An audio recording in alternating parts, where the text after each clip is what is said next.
आमतौर पर ये समय उत्सव का होता है। जगह जगह मेले लगते हैं, धार्मिक पूजा पाठ होते हैं।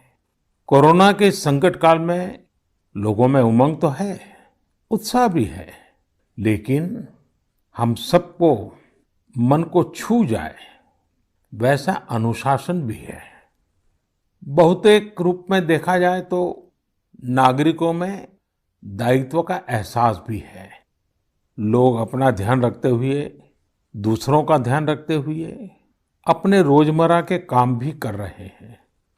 देश में हो रहे हर आयोजन में जिस तरह का संयम और सादगी इस बार देखी जा रही है, वो अभूतपूर्व है।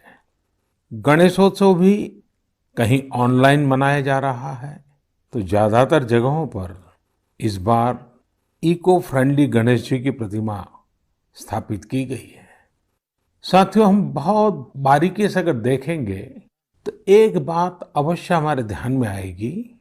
हमारे पर्व और पर्यावरण, इन दोनों के बीच एक बहुत गहरा नाता रहा है।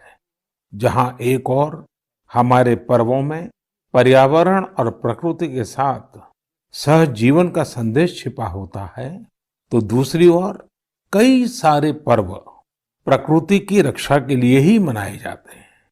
जैसे बिहार के पश्चिमी चंपारण में सदियों से थारू आदिवासी समाज के लोग 60 घंटे के लॉकडाउन, या उनके ही शब्दों में कहें तो 60 घंटे के बरना का पालन करते हैं। प्रकृति की रक्षा के लिए बरना को थारू समाज ने अपनी परंपरा का हिस्सा बना लिया है और सदियों से बनाया है। इस दौरान न कोई गांव में आता है, न ही कोई अपने घरों से बाहर निकलता है। और लोग मानते हैं कि अगर वो बाहर निकले या कोई बाहर से आया, तो उनके आने जाने से लोगों की रोजमर्रा की गतिविधियों से नए पेड़ पौधों को नुकसान हो सकता है। बरना की शुरुआत में भव्य तरीके से हमारे आदिवासी भाई बहन पूजा पाठ करते हैं और उसकी समाप्ति पर आदिवासी परंपरा के गीत, संगीत, नृत्य जम करके उसके कार्यक्रम भी होते हैं। साथियों, इन दिनों ओणम का पर्व भी धूमधाम से मनाया जा रहा है। ये पर्व चिनगम महीने में आता है। इस दौरान लोग कुछ नया खरीदते हैं, अपने घरों को सजाते हैं, पुक्कलम बनाते हैं, ओणम सादिया का आनंद लेते हैं। तरह तरह के खेल और प्रतियोगिताएं भी होती हैं। ओणम की धूम तो आज दूर सुदूर विदेशों तक पहुंची हुई है। अमेरिका हो, यूरोप हो या खाड़ी देश हो, ओणम का उल्लास आपको हर कहीं मिल जाएगा।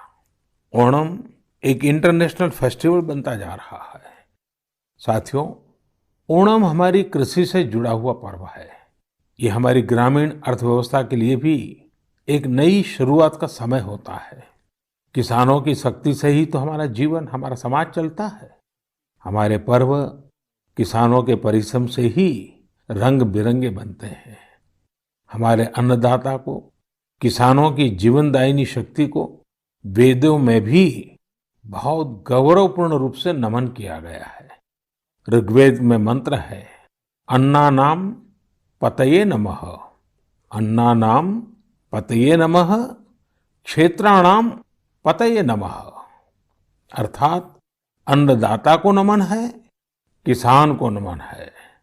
हमारे किसानों ने कोरोना के इस कठिन परिस्थितियों में भी अपनी ताकत को साबित किया है।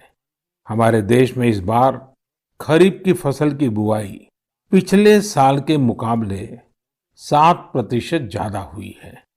धान की रुपाई इस बार लगभग 10%, दालें लगभग 5%, मोटे अनाज, कोर्स सीरियल्स लगभग 3%, ऑयल सीड्स लगभग 13%, कपास लगभग 3% ज्यादा बोई गई है। मैं इसके लिए देश के किसानों को बधाई देता हूं, उनके परिश्रम को नमन करता हूं।